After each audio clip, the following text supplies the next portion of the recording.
Bienvenidos a esta plática, esta conferencia que hoy nos otorga nuestro querido hermano Rubén Morales Blanco, que es miembro de la logia HPB de la ciudad de Puebla, aquí en México. Rubén es un estudioso, un ser humano comprometido, un estudiante comprometido con la causa teosófica, y hoy nos aportará datos muy interesantes acerca de si es egoísta el deseo de vivir o no. Así que muchas gracias, Rubén, por aceptar nuestra invitación. Adelante con toda la información valiosa que nos vas a proporcionar en esta ocasión. Muchas gracias.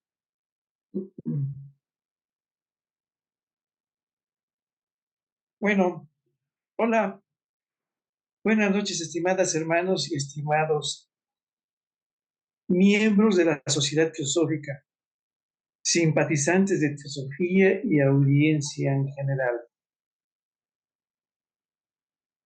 Le doy las más grandes gracias a mi hermano Enrique Sánchez Arrieta y miembros de la logia Blavatsky de la Ciudad de México por permitirme usar la tribuna de la Sociedad Teosófica.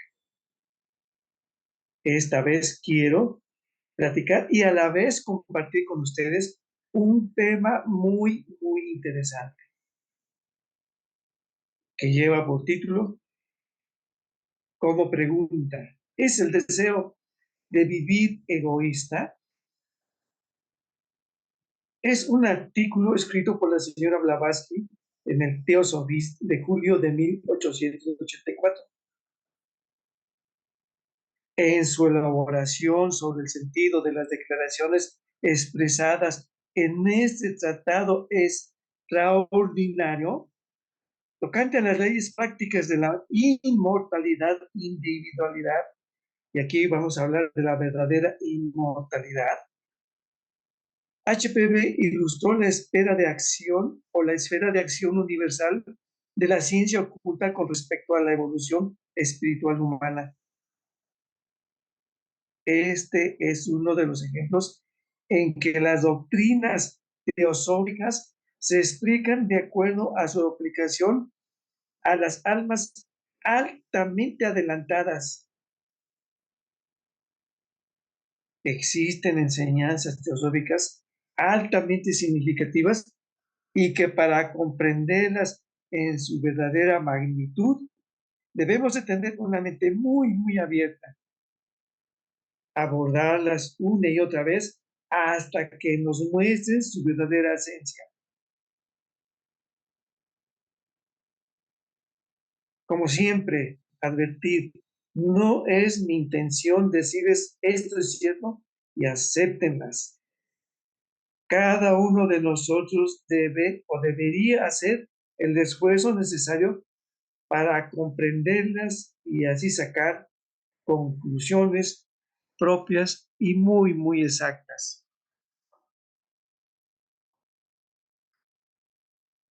¿Es el deseo de vivir egoísta? Vivir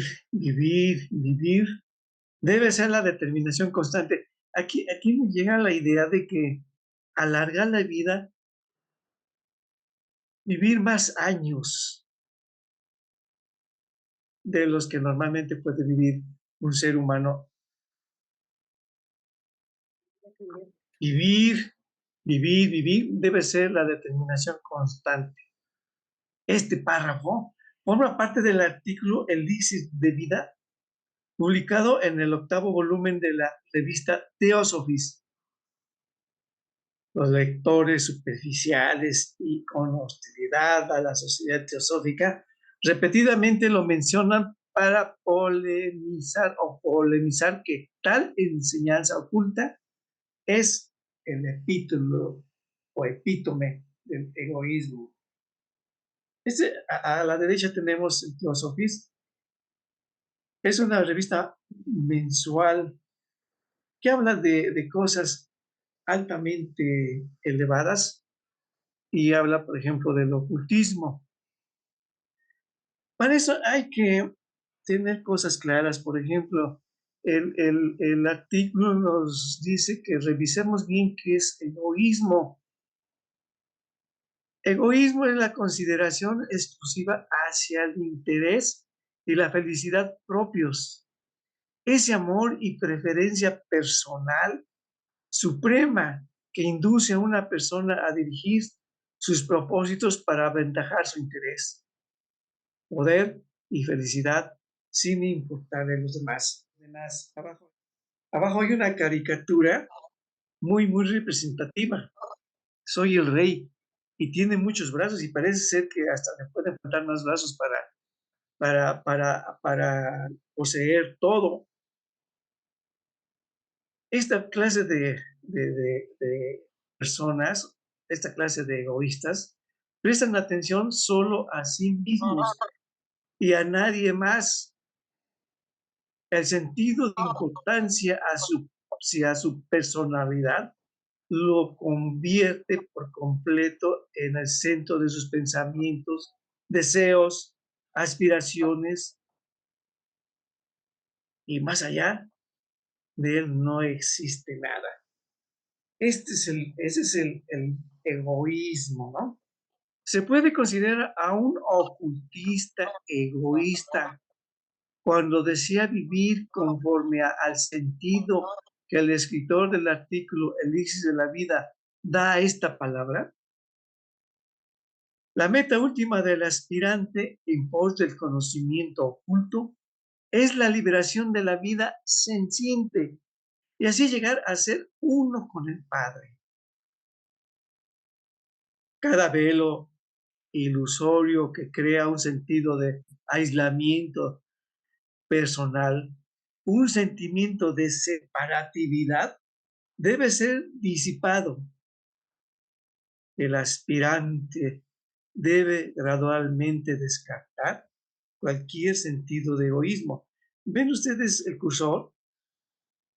Lo estoy usando. ¿Ven ustedes el cursor?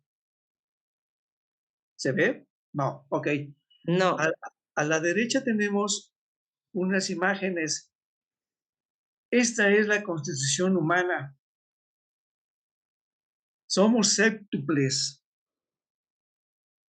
A mí, yo lo he entendido más como círculos concéntricos. Por eso lo comparto con ustedes como círculos concéntricos. El círculo central de estos círculos es Armán. Es lo que realmente somos. Está envuelto por Woody. A su vez está envuelto por el cuerpo mental superior. A su vez está envuelto por el cuerpo mental inferior. A su vez está envuelto por el astral. Y por último, el físico, el etérico y el denso. Somos 7. Aquí nos está explicando la señora Blavatsky que deberíamos de mirar hacia el centro, hacia lo que realmente somos. La teosofía divide estos 7 cuerpos en 2 partes principalísimas. Atma, Buddhimana superior, es el aspecto espiritual del hombre. Y Manas inferior, astral, el etérico y el denso, es el cuaternario inferior.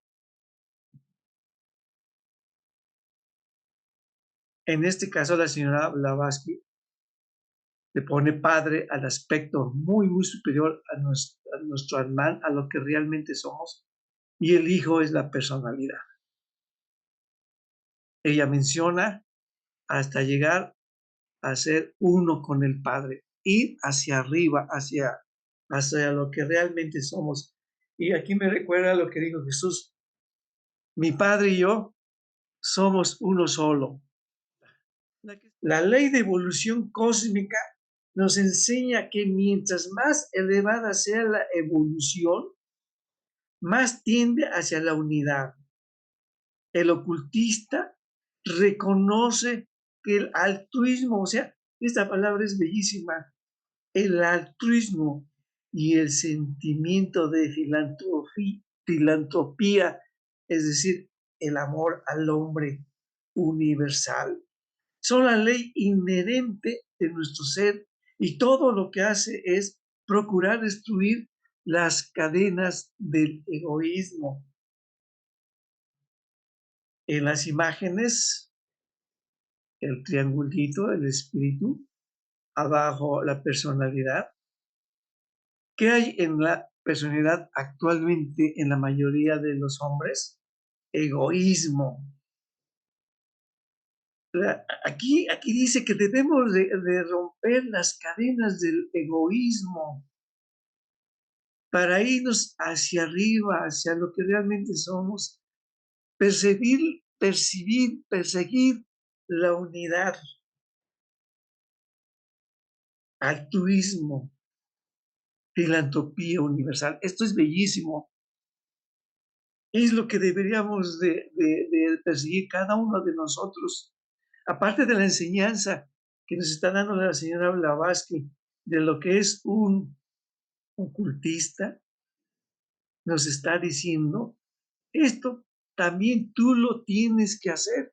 Cada uno de nosotros lo tenemos que hacer. Por eso son bellísimas las enseñanzas teosóficas y aplicadas de una manera muy especial por la señora Blavatsky. La lucha,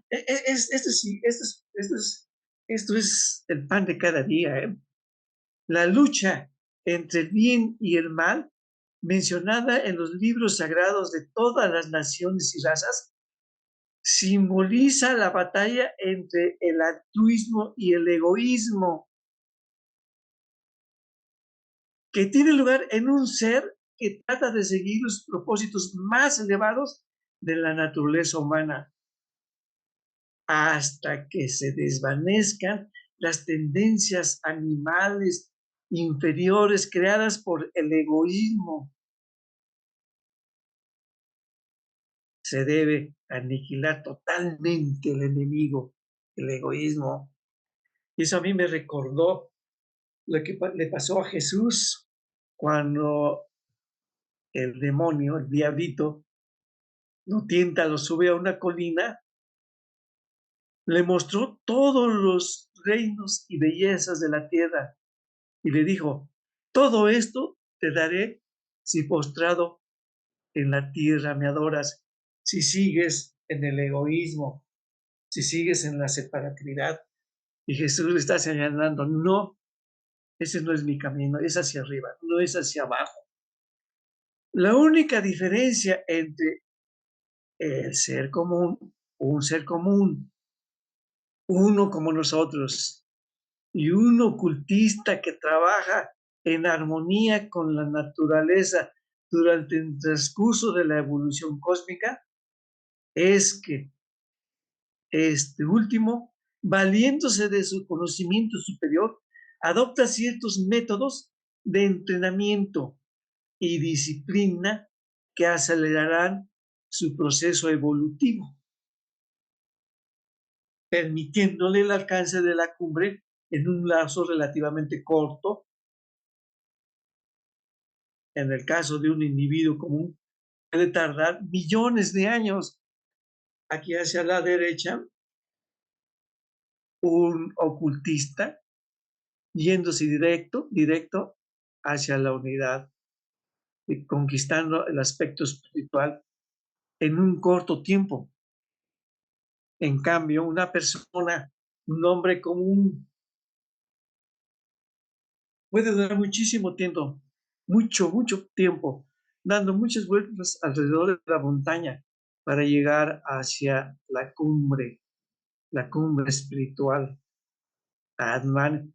Y aquí recuerdo que las enseñanzas teosóficas nos dicen que solamente hay un Atman,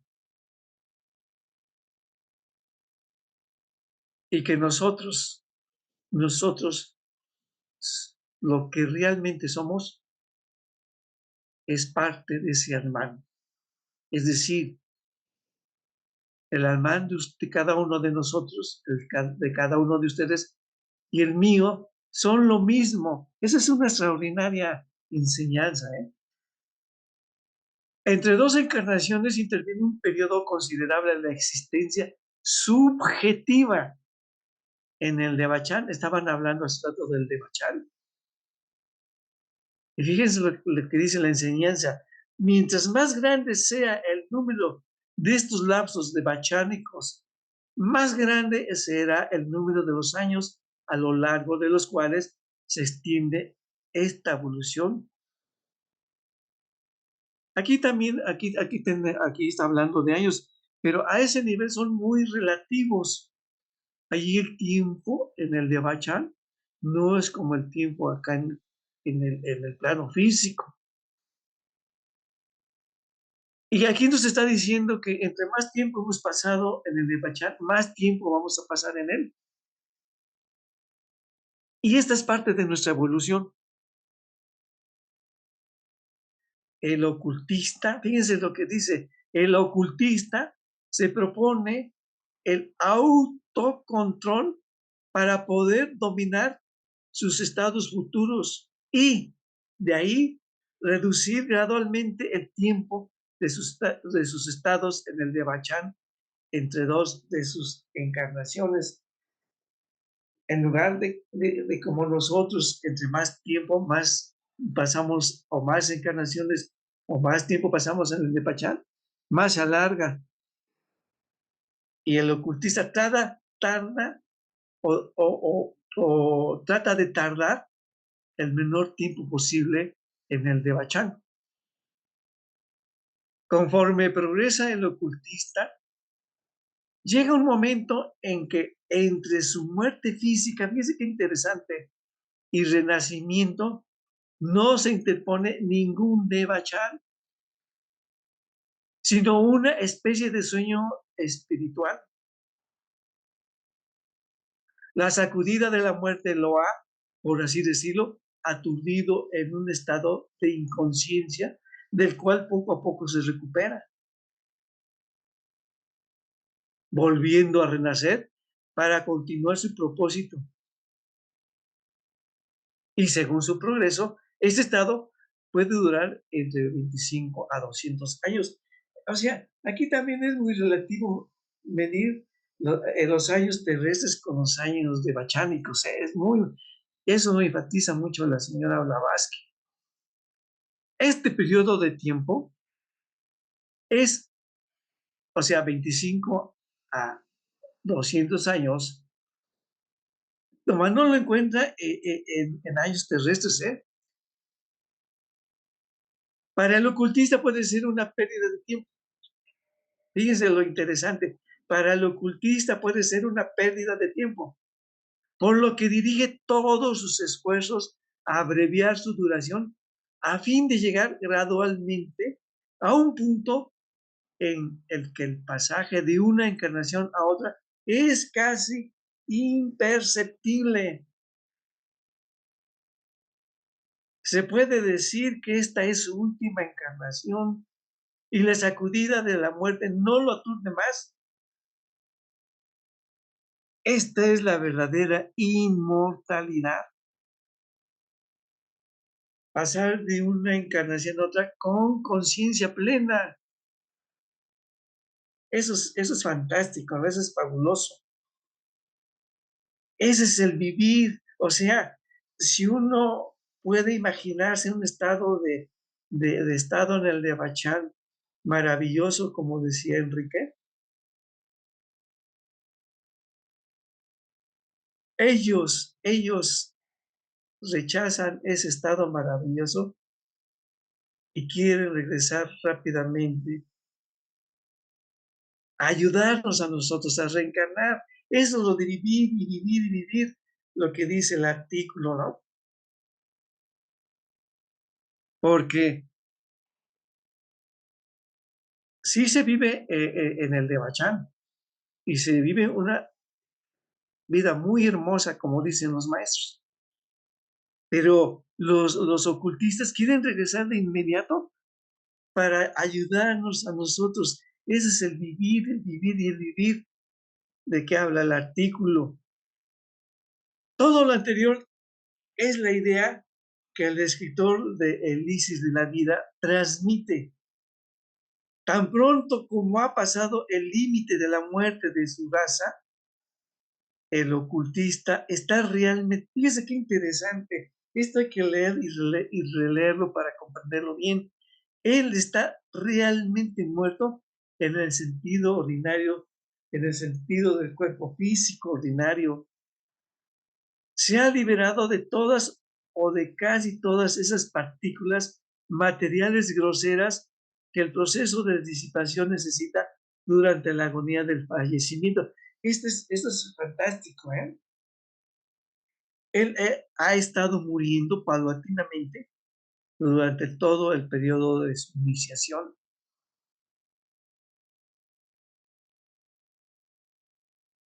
Esto es, a mí cuando yo estaba preparando esta plática me pareció fuera de lo, ¿cómo les diré? Fuera de lo real. Sin embargo, muy, muy real.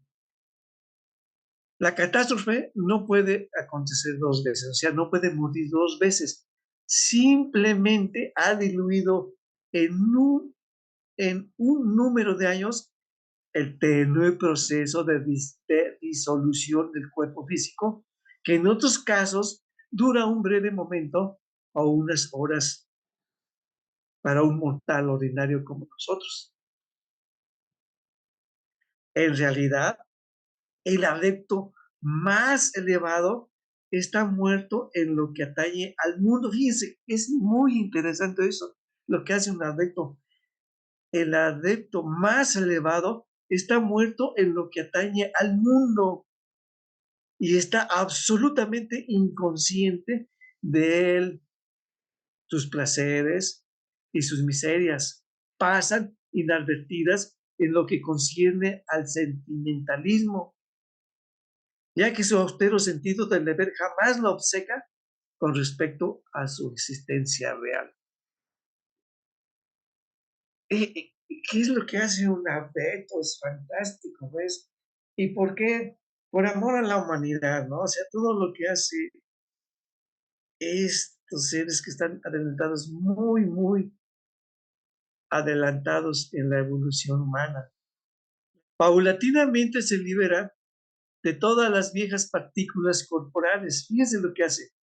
Se libera paulatinamente de todas las viejas partículas corporales, como las que nosotros estamos acostumbrados a sentir, burdas, sustituyéndolas por otras más sutiles. Es increíble lo que hacen. Y etéreas, hasta que el previo cuerpo físico grosero esté completa muerto y desintegrado. Así él vivirá en un cuerpo idóneo para su trabajo y del cual fue su completo artífice. Aquí me hizo recordar cuando estaba yo preparando la plática de lo que pasa con Jesús después de que es crucificado y muere y después resucita. A mí se me hace, yo por eso lo pongo con signos de interrogación. ¿Será que hizo lo que se está relatando en este artículo Jesús y sale resucitado entre comillas? Esta información, la que les voy a leer ahorita, es de una información cristiana.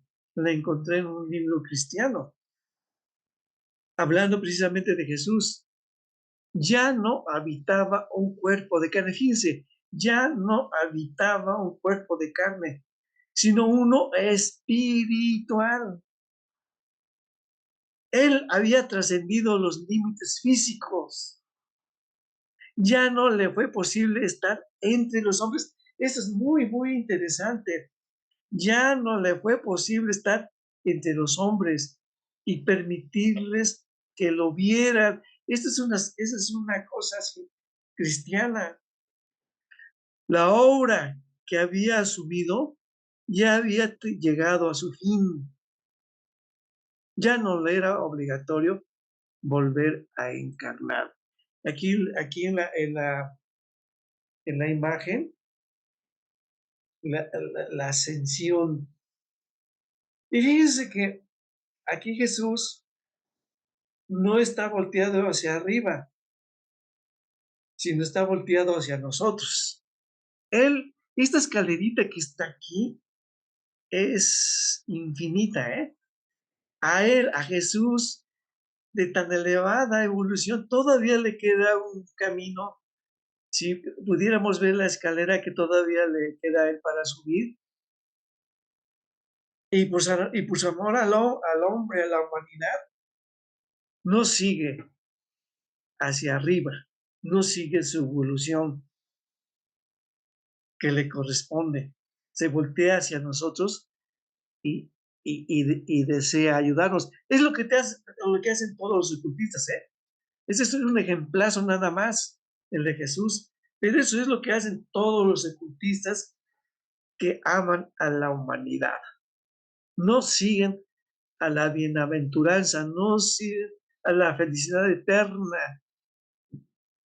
Se voltean hacia nosotros y nos siguen ayudando para que nosotros también ascendamos esa escalera. Esa escalera también la tenemos que ascender nosotros y tenemos que llegar a esa estatura de la que Jesús ha llegado. Eso es lo maravilloso de las enseñanzas teosóficas. Este tipo de artículos nos trata de enseñar eso. Tú también tienes que hacerlo, ¿eh? Nosotros, hasta el más borrachito de los borrachitos que esté allá afuera, hasta el más asesino de los asesinos, hasta el más egoísta de los egoístas, en algún momento del tiempo y en algún lugar del espacio, tiene que hacer lo mismo, ¿eh? En el elixir de la vida se lee: un ser, para que haga el bien, debe tener, como acontece en todas las otras cosas, tiempo y materiales con los cuales trabajar, y este es un medio necesario para adquirir los poderes a través de los cuales se puede prodigar una cantidad infinitamente superior de bien que si faltasen. Tan pronto como el adepto esté versado en ellos, aflorarán las oportunidades para que él las pueda emplear. Yo encontré una bellísima imagen de un adepto, en este caso oriental, chinito más que nada. No sé si sea Lao Tse, pero bueno. ¿Y cuáles son las instrucciones que hay que seguir y que siguen los adeptos? Al ser físico, se le debe convertir en más etéreo. ¿Eh? Fíjense, en más etéreo y sensitivo. Si se convierte en más etéreo y sensitivo, puede captar más el sufrimiento humano y es quedar capacitado para ayudarnos a disminuirlo.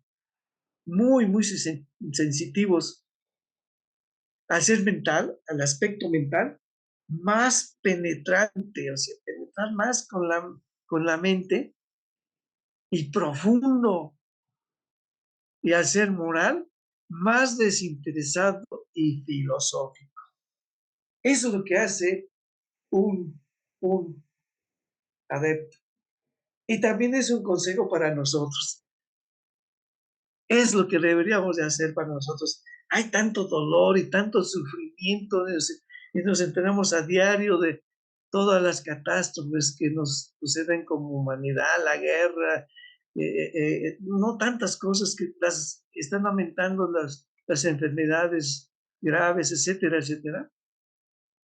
Para salir de ahí, deberíamos de seguir los consejos de estos grandes seres. De lo mencionado, se percibirá cuán insensata es la actitud de las personas que piden a los teósofos facilitarles una comunicación con los adultos más elevados. Es muy difícil que uno o dos de ellos se sientan inducidos aún por los sufrimientos del mundo a dañar su progreso, disminuyéndose o inmiscuyéndose con los asuntos mundanos. Fíjense que cuando, como Jesús aquí dice, está dañando su progreso, ¿eh? Al seguir con nosotros, al tratar de mejorar los asuntos mundanos. El lector ordinario comentará, esta no es una actitud divina, este es el epítome del egoísmo. Claro, así piensa porque lo entendió mal, porque a lo mejor no está estudiando bien teosofía o no ha estudiado teosofía. Pero si uno estudia teosofía, si uno lo entiende bien, uno va a entender bien lo que hace un ocultista por nosotros. A la derecha, Krishna, y abajo Buda. Increíble. Estos grandes seres ya deberían estar en otros niveles, pero aún así están haciendo el sacrificio de encarnar. El lector ordinario se debe dar cuenta que un adepto muy elevado que emprenda la reforma del mundo debe necesariamente someterse una vez más a la reencarnación. Y viene la pregunta, ¿es el resultado de todos los que le antecedieron en esta línea suficientemente alentador para inducir una nueva tentativa, una nueva reencarnación? Y pongo el ejemplo de Jesús en la imagen, a Jesús que le esperaba. La crucifixión, el dolor y el sufrimiento. Uy, las personas que lo recibieron el Domingo de Ramos, el día que lo juzgaron, estaban gritándole, crucifícalo, crucifícalo. Es increíble que un ser tan maravilloso, tan grandioso, todo lo que hizo por nosotros y a 2000 años sus enseñanzas nos siguen alentando, le hayamos hecho eso. Una persona cuando se enteró de esto dice, ojalá yo no haya estado gritando, crucifícalo, crucifícalo.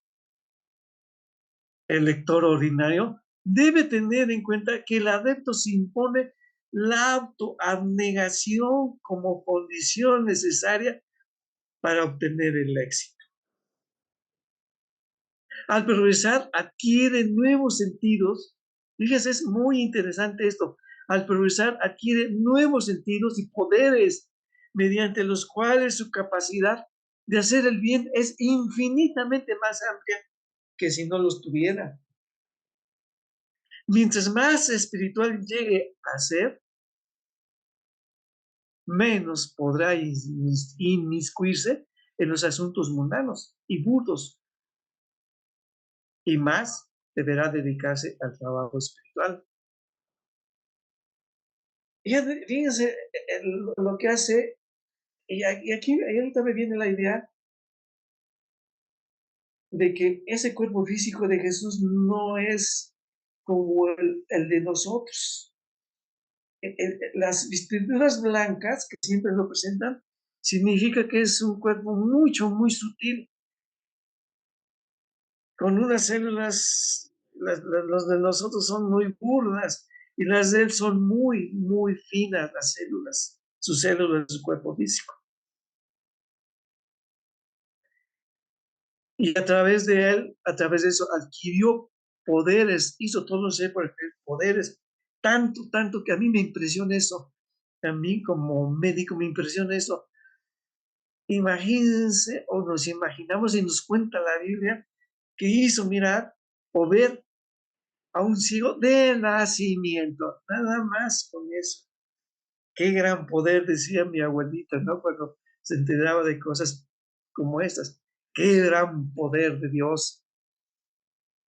Abajo el señor Buda, enseñando, enseñando. Tiene un halo en la, siempre lo pintan con un halo en la cabeza, significando la grandeza de su espíritu, pero enseñando a sus discípulos, enseñando a la humanidad. Los adeptos muy ayudan a la humanidad, pero solo espiritualmente. Yo alguna vez me estaba preguntando, bueno, caray, si Jesús o Buda ya reencarnaron otra vez, ¿a dónde andarán? Sería fabuloso conocerlos, ¿no? Pero aquí dice, su constitución les impide inmiscuirse en los asuntos mundanos. Eso hay que tenerlo. Y eso es una maravilla, ¿eh? Hay varios grados de adeptado y cada cual en su nivel trabaja en favor de la humanidad, en los planos a que se ha elevado. Y los adeptos, la cumbre de los adeptos sería el señor Buda, según nuestros estudios teosóficos.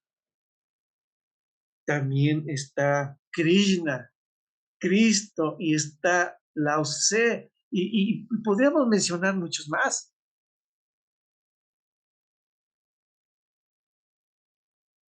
A veces piensa uno que la humanidad no tiene remedio y que les espera el final más desastroso. Sin embargo, no estamos solos. Aquí están estos grandes seres. Cada siglo evolutivo produce sus ocultistas que podrán trabajar para su humanidad contemporánea. Afortunadamente para nosotros, en todos los diferentes planos.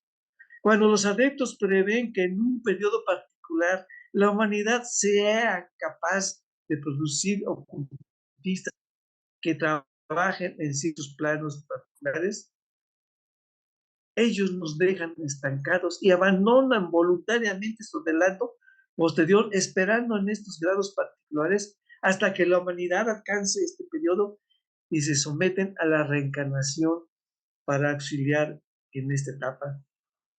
Aquí a la derecha la imagen de la evolución humana. Por etapas, las razas humanas, 7 razas. La primera, la segunda, la tercera, la cuarta, la quinta, la sexta y la séptima. Con sus divisiones, porque hay subrazas. La primera con sus 7 divisiones, la segunda con sus 7, la tercera, la quinta, la sexta y la séptima con sus respectivas 7 divisiones. Actualmente estamos en la quinta subraza de la quinta raza raíz y todavía nos faltan para llegar a la meta la sexta subraza, la séptima subraza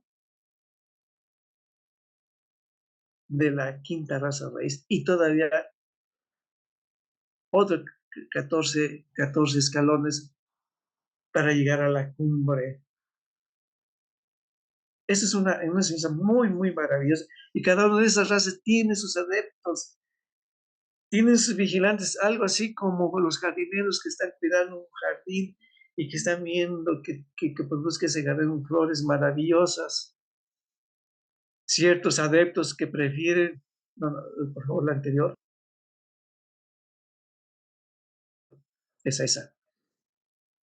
Ciertos adeptos que prefieren permanecer en el estado vigente, rehusando los grados superiores para beneficiar a las generaciones humanas futuras, trabajan armoniosamente, o sea, trabajan en grupo y como la unidad es la ley fundamental de su ser, se dividen la tarea según la cual cada uno opera en el plano y en el periodo que se le asigna para nuestra elevación espiritual. Y un ejemplo nada más, hay un adepto, un ser muy, muy elevado, que está velando por las religiones. Y probablemente hay otro adepto que está velando por la educación. Están divididos en departamentos, pero están trabajando armoniosamente para sacarlos adelante. Aquí están los símbolos de las religiones en la imagen, y ellos están velando, o sea, el adepto muy, muy elevado en su evolución está velando por las religiones. El proceso para alargar la vida del cuerpo físico, fíjense que lo que tienen que hacer ellos, ¿no? Es un proceso para alargar la vida del cuerpo físico que se menciona en el elixir de la vida. Es el medio para alcanzar la meta.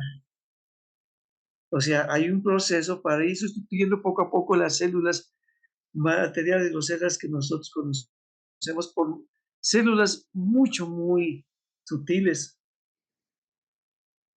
Es por eso de vivir debe ser la determinación constante, lo cual, lejos de ser egoísta, es el propósito más altruista en favor del cual un ser humano puede trabajar.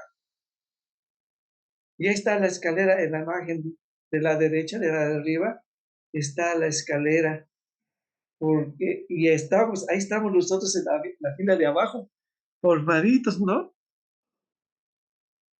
Y los grandes seres a nivel espiritual, tratando de darnos las guías necesarias para que nosotros ascendamos esa escalera espiritual. A mí me dijo mi hermano Enrique que me proponía esta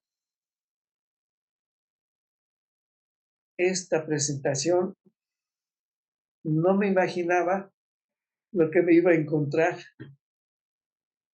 Le doy las gracias a mi hermano Enrique por la proposición, porque si no, no me hubiera yo metido mi cabeza en esas maravillosas enseñanzas. Por último, hay un librito maravilloso, Los Maestros y el Sendero del Señor Leadbeater. Se los recomiendo muchísimo. Fíjense que cuando yo ingresé a la Sociedad Teosófica, yo soy muchacho para estudiar y yo voy a estudiar teosofía. Y ahí te voy. Mi primer libro que yo encontré para estudiar teosofía fue por eso se los presento a ustedes. Y viene ad hoc para el tema de ahorita. ¿Por qué se los cuento? Lo empecé a leer y no le entendí nada.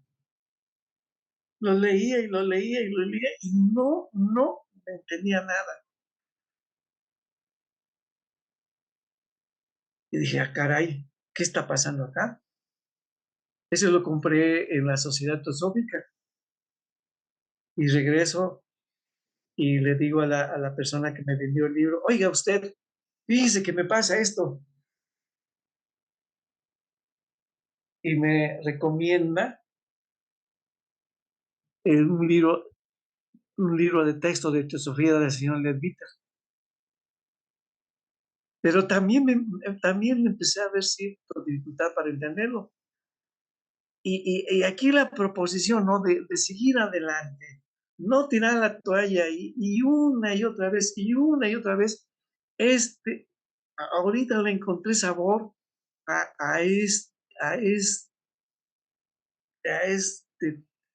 artículo del señor Blavatsky, Pero estoy seguro que si yo lo sigo profundizando, más le voy a encontrar. Y es lo que tiene la teosofía. Entre más se habla de reencarnación, más se comprende lo que es reencarnación.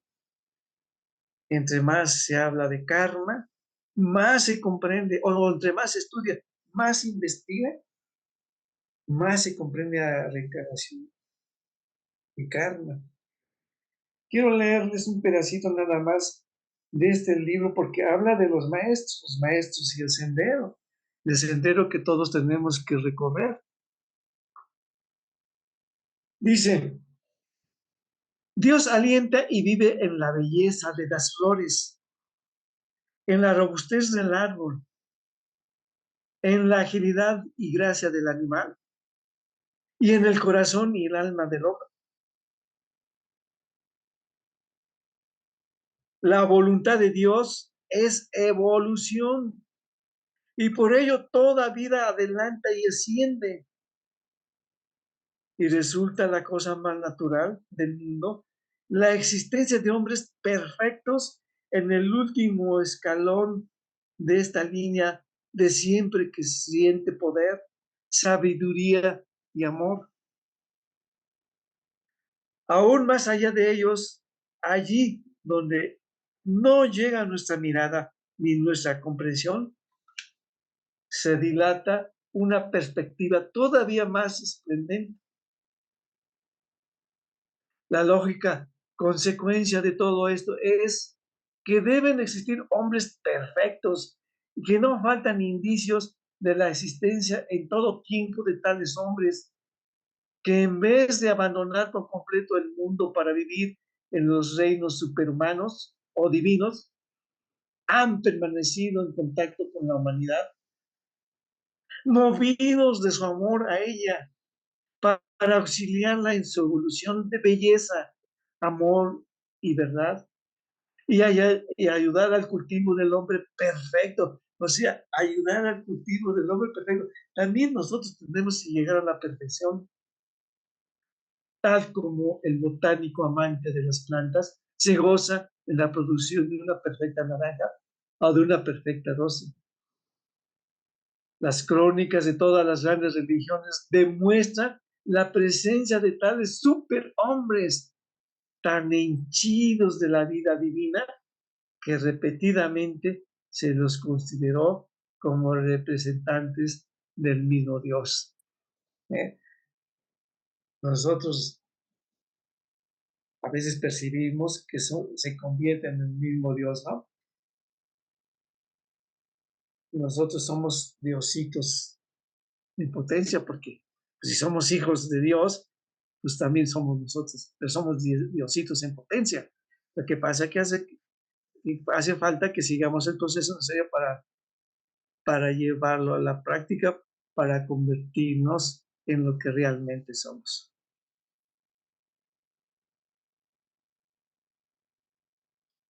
Hay más. Sí o sí les recomiendo que si encuentran por ahí el artículo, lo lean, lo relean y lo vuelven a leer, lo saboreen.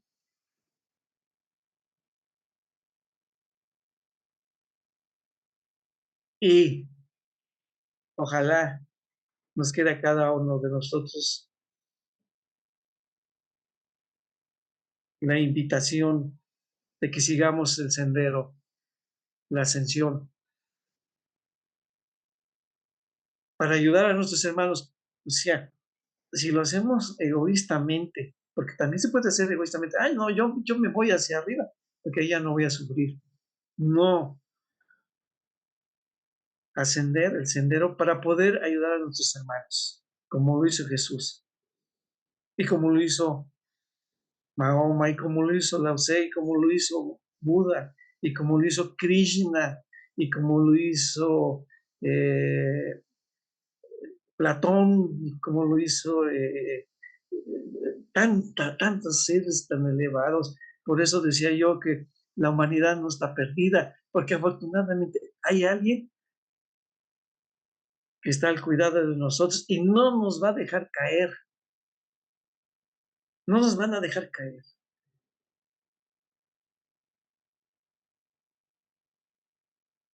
Recuerdo ahorita una frase del Papa cristiano, el Papa católico. Dios nos ama con amor de Padre. Si aparentemente es una cosa tan sencilla que si la comprendiéramos tal y como es, uy, bueno, yo creo que hay más, pero a veces siento que una probadita es bastante para saber lo que nos espera en adelante. Andamos buscando la felicidad, andamos buscando el amor.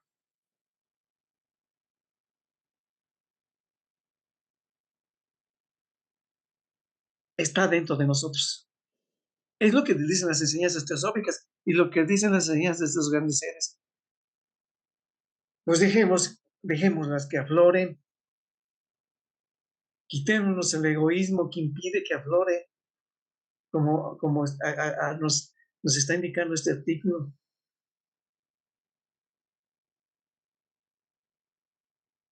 Es una maravilla las enseñanzas teosóficas. Somos muy, muy afortunados de tener en nuestras manos algo que se llama teosofía. Es increíblemente maravilloso.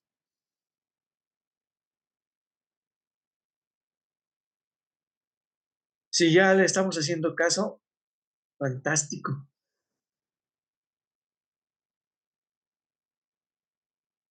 Hagamos que aprovechemos, porque fíjense que hay algo interesante. Hay gente que nosotros a veces nos topamos, y he oído que hay gente que nos topamos incluso en el camión, en el autobús, donde vamos, hay gente que si uno les habla de este tipo de cosas, de este tipo de cosas, de este tipo de enseñanzas, les llaman la atención. Ese es nuestra, ¿cómo se dirá? Ese es nuestro, o debería ser nuestra, ¿qué será? Ambición personal, sembrar semillas, porque la ley dice, si siembras semillas, va a haber el fruto, tarde o temprano va a haber fruto. Todo esto que escucharemos tiene relación con el tema que muy bien acabas de desarrollar.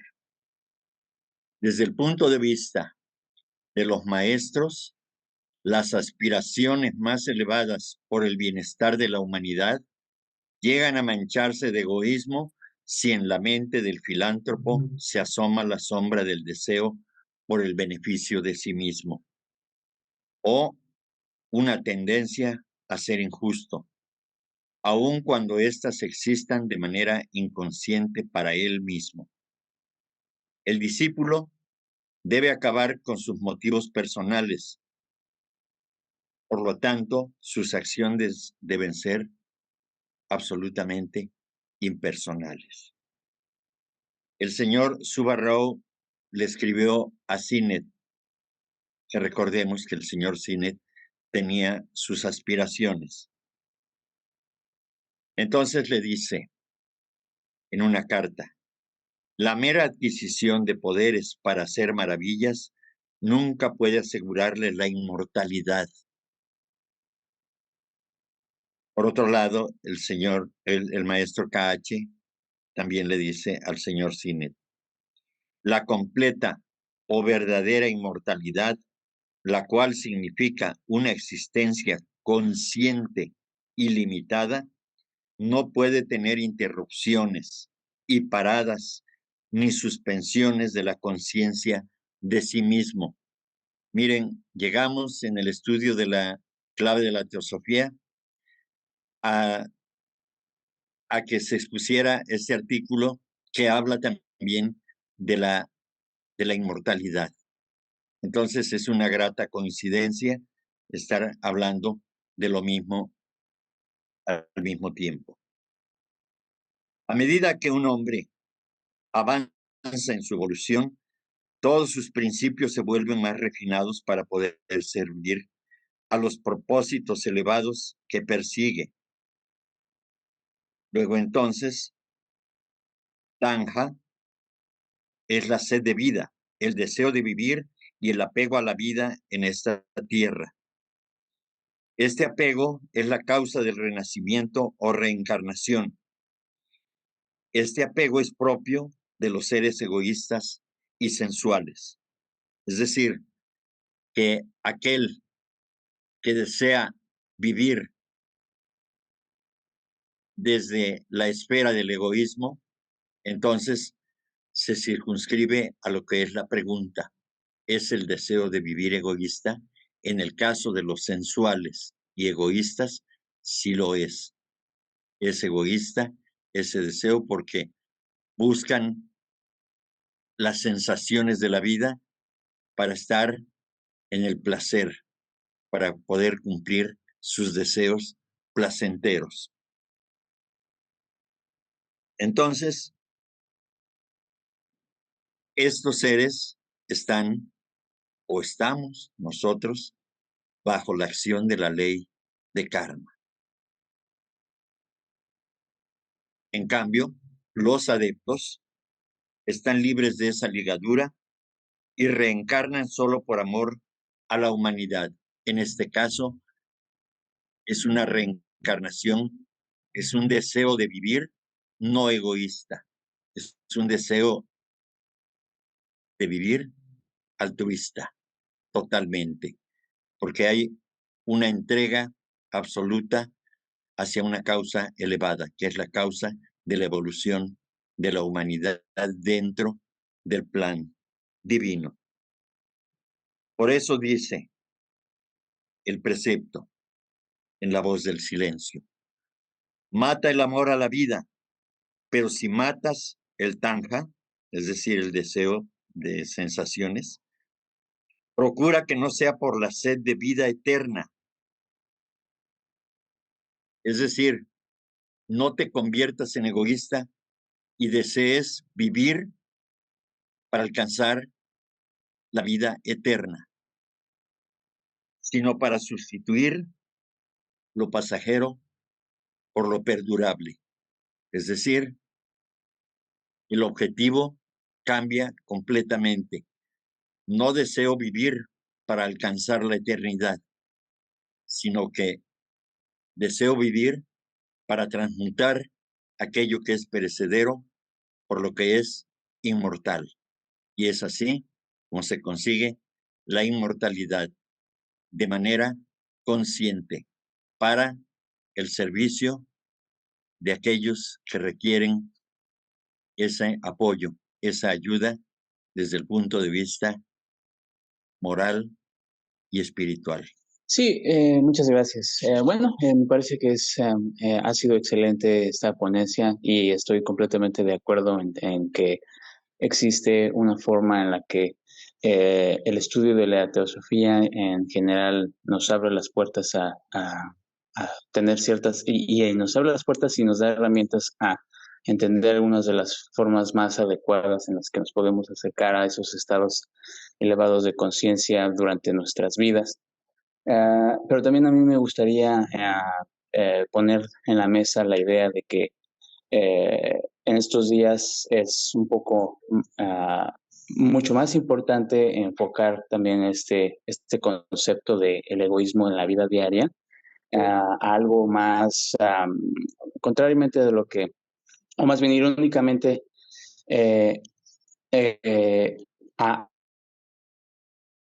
algo más mundano, es decir, que pues estamos tratando de lidiar con el hecho de que la sociedad moderna hoy en día está mucho más alejada de estos pensamientos y de estas ideas de elevación espiritual por obvias razones materialistas, ¿no? Entonces, creo que también modernizar el concepto de que primero hay que atravesar por un estado de autorrealización en el que nos damos cuenta de que nuestras acciones diarias mundanas son parte de todo este proceso armónico que está correlacionado en todo el universo y que sin ellas también no sería posible que existiera este camino hacia la iluminación.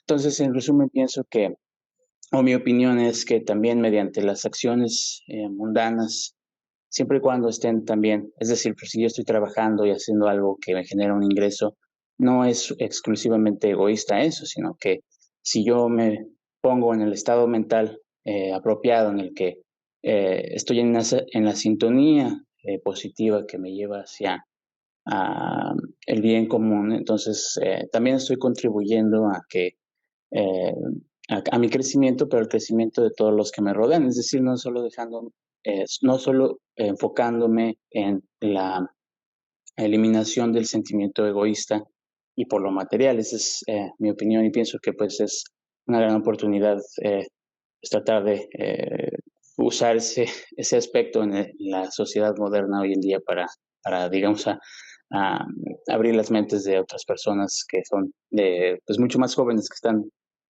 yéndose directo a la oscuridad sin saber absolutamente nada al respecto, ¿no? Bueno, esa es mi opinión.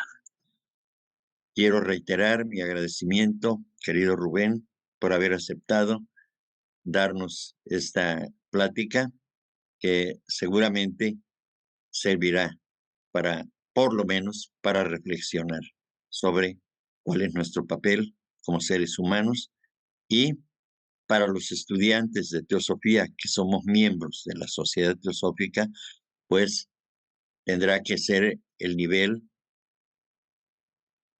más, en un nivel más comprometido para nosotros que estudiamos teosofía, que deseamos continuar en este sendero de estudio, de preparación para alcanzar metas más elevadas que contribuyan a la comprensión de este conocimiento y que en función de ello tengamos la oportunidad también poder servir en la medida de nuestras posibilidades, estemos donde estemos.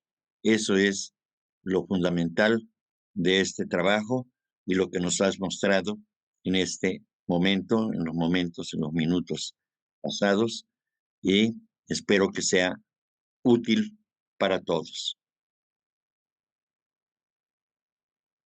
Gracias a ustedes. Y para cerrar,